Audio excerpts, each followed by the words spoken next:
দেশের নানান ধরনের ডামাডোল, নানান ধরনের ঘটনার মধ্যে একটি বিষয় অন্তত কোটি কোটি মানুষের চোখ দুজন মানুষের প্রতি, একজন আমাদের রাষ্ট্রপতি মোহাম্মদ শাহাবুদ্দিন চুপ্পু আর একজন সেনাপ্রধান জেনারেল ওয়াকারুজ্জামান।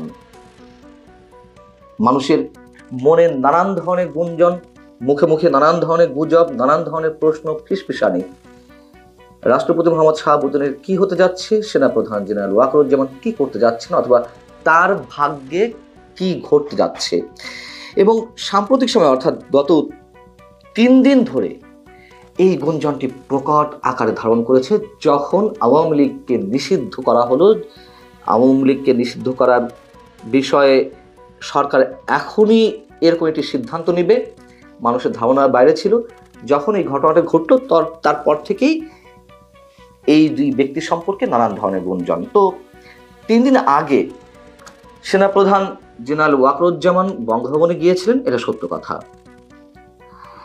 এটিকে কেন্দ্র করে একটি পক্ষ বলার চেষ্টা করছেন তিনি সামরিক কূ ঘটানোর জন্য সেনা সমাবেশ ঘটিয়েছিলেন বঙ্গভবনে। কারা এই বিষয়টি বলছেন? যারা সেনাপ্রধানকে যে কোনো হোক চাকরিচ্যুত করাতে চান। সেনাপ্রধান শেখ হাসিনা নিয়োগকৃত, তাকে দিয়ে বিশ্বাস নেই, তিনি যে কোনো সময় যে কোনো ধরনের ঘটনা ঘটিয়ে ফেলতে পারেন, তাই এখনই সময় তাকে বরখাস্ত করার। তারা বলছেন যে জেনারেল ওয়াকার সামরিক কূ ঘটানোর জন্য এই কাজটি করেছেন। তবে সেনাবাহিনীর জুনিয়র কর্মকর্তাদের প্রবল আপত্তির মুখে তিনি সেই সিদ্ধান্ত থেকে সরে আসেন। আরেকটি পক্ষে বলছেন যে তাকে বরখাস্ত করার যাবতীয় কর্মকাণ্ড হাতে নেওয়া হয়েছিল, সেভাবে সরকারের প্রস্তুতি ছিল। প্রস্তুতির অংশ হিসেবে প্রধান উপদেষ্টা কার্যালয় থেকে একটি চিঠি নাকি রাষ্ট্রপতি দপ্তরে গেছে, যেটা সেনাপ্রধানকে চাকরিচ্যুত করার জন্য, এবং সেখানে রাষ্ট্রপতি যাতে স্বাক্ষর করা হয়। এই কথা শুনে, এটি পুরনো কথা, তারপরেও আমি একটু মেলানোর জন্য তাদের সামনে তুলে ধরছি বিষয়টা আসলে কি। তো এই বিষয়টি যখন সেনাপ্রধান জানতে পারলেন, তার পক্ষ হয়ে বিমান বাহিনী প্রধান এবং নৌবাহিনী প্রধান সহ 10th ডিভিশনের জিওসি সহ আরও কয়েকজন উচ্চপদস্থ সামরিক কর্মকর্তা এটি ঠেকানোর জন্য বঙ্গভবনে যান, এবং একটা সময় সেনাপ্রধান নিজেই তাদের সঙ্গে যুক্ত হন। তারা সেখানে উপস্থিত হয়ে রাষ্ট্রপতিকে কনভিন্স করেছেন যাতে ওই চিঠিতে স্বাক্ষর করা না হয়, এবং তারা সেটি সফল হয়েছেন। অর্থাৎ এই দুই ঘটনার যেটিই হোক, কিছু একটা ঘটেছে এটা নিশ্চিত, এবং কিছু একটা যে ঘটবে, কিছু একটা ঘটতে চলেছে, এটা মানুষ দীর্ঘদিন ধরে আশঙ্কার মধ্যে রয়েছেন। এখন বিষয় হচ্ছে কি, যে রাষ্ট্রপতি মোহাম্মদ শাহাবুদ্দিন তিনি আওয়ামী লীগের লোক, আওয়ামী লীগ দ্বারা নির্বাচিত, এটা আমরা সবাই জানি। তাই সরকারের সব পক্ষের থেকে তাকে সন্দেহের দৃষ্টিতে রাখা হয়েছে। খুবই স্বাভাবিক একটি বিষয়, এবং যার কারণে সরকারের আশীর্বাদ পুষ্ট যে রাজনৈতিক দল এনসিপি বা জাতীয় নাগরিক পার্টি, তার নেতারা অথবা বৈষম্য বিরোধী ছাত্র আন্দোলনের নেতারা, আমরা তো প্রকাশ্য দেখলাম যে বঙ্গভবন ঘেরাও করা হলো তার অপসারণের জন্য। পরবর্তীতে বিএনপির প্রবল আপত্তির মুখে সেই বিষয়টি ঠেকানো গেছে, কিন্তু পুরোপুরি যে তিনি নিশ্চিন্ত অবস্থা আছেন, নিশ্চয় তা নয়। আর সেনাপ্রধান পড়েছেন উভয় সংকটে, এটিও পুরনো কথা। আওয়ামী লীগের একটি বড় অংশ 80% নেতাকর্মী মনে করেন যে তিনি বিট্রে করেছেন শেখ হাসিনার সঙ্গে, এবং তিনি এই সরকারের হয়ে কাজ করছেন।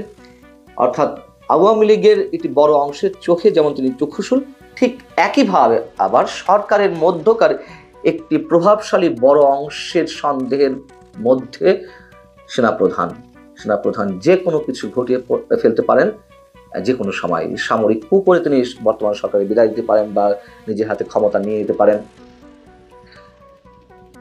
বিষয়টি হচ্ছে যে এই যে সন্দেহ, বিশ্বাসের দোলাচল, সবকিছুর পেছনে পাল্টা যুক্তি থাকতে পারে, কিন্তু বাস্তবতা এটাই, সাধারণ মানুষ এখনো মনে করেন সেনাপ্রধান রাইট ট্র্যাকে আছেন, এবং সেনাপ্রধান এই মুহূর্তে সবচেয়ে বেশি বাংলাদেশের 18 কোটি মানুষের মধ্যে সবচেয়ে বেশি ভালনারেবল অবস্থায় রয়েছেন, জীবন ঝুঁকির মধ্যে রয়েছেন।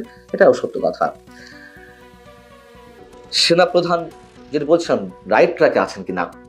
তিনি তো 5 আগস্ট বলেছিলেন যে তার উপরে আস্থা রাখতে এবং যত দ্রুত সম্ভব দেশকে একটা গণতান্ত্রিক অবস্থায় উত্তরণের ব্যবস্থা তিনি করে ফেলবেন, যে বক্তব্যের প্রতিধ্বনি তিনি আবারও করলেন গত 25 ফেব্রুয়ারি পিলখানা ট্র্যাজেডি দিবসে। তিনি তার বক্তব্যে ফ্রি, ফেয়ার এবং ইনক্লুসিভ নির্বাচনের কথা বলেছিলেন। সেই জায়গা থেকে জাতীয় নাগরিক পার্টির নেতাদের, তখনও তো এই পার্টি আত্মপ্রকাশ করেনি, অর্থাৎ বৈষম্য বিরোধী ছাত্র আন্দোলন সমন্বয়কদের তুমুল সন্দেহ ছিল এবং সন্দেহ প্রকট আকার ধারণ করলো যে আওয়ামী লীগকে তিনি ইনক্লুসিভ নির্বাচন বলতে আওয়ামী লীগে অংশগ্রহণের কথাও বোঝাতে চাইছেন। এরপরে তো আরো অনেক কাহিনী ঘটেছে। সেনা প্রধান আওয়ামী লীগকে চান কি না চান, সেনা প্রধান নির্বাচন চান কি না চান, তার একটি কথা তো গুরুত্বপূর্ণ ওই দিন ছিল, যার কারণে আমার এই কন্টেন্টটি করা। সেটি হচ্ছে আপনারা সবাই কাদা ছুড়াছুড়ি করবেন না। এইভাবে একে অন্যের প্রতি কাদা ছুড়াছুড়ি করলে দেশের স্বাধীনতা, সার্বভৌমত্ব হুমকির মুখে পড়বে। আমাকে তখন দোষারোপ করতে পারবেন না। প্রত্যেকের জায়গা থেকে একটু চিন্তা করুন। তিনি যতই বিতর্কিত হন অথবা বিতর্কের বাইরে থাকুন, এই কথাটি কি আমরা কেউ অস্বীকার করতে পারবো? যা কিছু ঘটছে মুক্তিযুদ্ধের পক্ষে বিপক্ষে, যা কিছু ঘটছে রাজনৈতিক সমীকরণ থেকে বিএনপির বিপক্ষে, একসময় এনসিপি আবার কখনো জামাতের বিপক্ষে, জামাত আবার কখনো এনসিপির বিপক্ষে, বিএনপি আবার জামাতের বিরুদ্ধে, এই যে কাদা ছোড়াছুড়ি, এর মধ্যে আমরা ধরে নিলাম সব কটি পার্টি দেশপ্রেমিক, কিন্তু এই দেশটিকে নিয়ে যে একটা গভীর ষড়যন্ত্র চলছে, এইটা তো অস্বীকার করার কোনো উপায় নেই। গভীর এক ষড়যন্ত্র জাতীয় এবং আন্তর্জাতিক পর্যায় থেকে।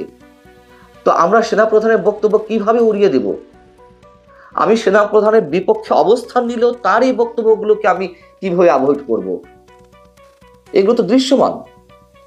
এবং সর্বশেষ করিডোর ইস্যুতে যা কিছু শুরু হয়েছে, মানুষের মনে নানান ধরনের শঙ্কা, এবং করিডোর ইস্যুতে সেনাবাহিনী, সেনাপ্রধানের নেতৃত্বে অবিচল রয়েছে দেশের সার্বভৌমত্ব রক্ষায়, তারা করিডোর দিতে চাইছেন। এগুলো আমরা শুনতে পাচ্ছি, যদিও শুনতে পেয়েছি যে বিভক্তির সৃষ্টি হয়েছে। কেউ কেউ চাইছেন যে না, সরকার যা চাইছে বা করিডোর দেওয়ার চিন্তা ভাবনা আবার প্রাথমিক সিদ্ধান্তের পর্যায়ে গেছে, সেটির সঙ্গে একমত। কিন্তু পরবর্তীতে আবার শুনলাম যে না, সবাই সেনা সদস্যরা সবাই সেনা প্রধানের নেতৃত্বে অবিচল, যে দেশের সার্বভৌমত্ব রক্ষায় যতই ঝুঁকি আসুক না কেন তারা সেটির পক্ষে থাকবে। এবং সর্বশেষ যেটি জানা গেল, আমি নিশ্চিত নই যে যুক্তরাষ্ট্র যেহেতু করিডোরটি চাইছে, যুক্তরাষ্ট্র তার যে সফরটি ছিল মার্কিন যুক্তরাষ্ট্রে, সেটি ক্যান্সেল করা হয়েছে। অর্থাৎ যুক্তরাষ্ট্র তার বিরুদ্ধে অবস্থান নিচ্ছে বা নিয়েছে। খুব স্বাভাবিকভাবেই এখন মানুষের মনে দুজন মানুষকে নিয়ে নানান ধরনের ফিসফেশনি মুখে মুখে। কি হতে চলেছে, আসলে কি হতে চলেছে আমরা এখনো নিশ্চিত নই। নানান জায়গা থেকে, নানান কর্নার থেকে নানান ধরনের কথাবার্তা শোনা যাচ্ছে, নানান ইঙ্গিত পাওয়া যাচ্ছে। আমি আসলে শক্ত কোনো রেফারেন্স ছাড়া এই মুহূর্তে আর কোনো মন্তব্য করতে চাই না।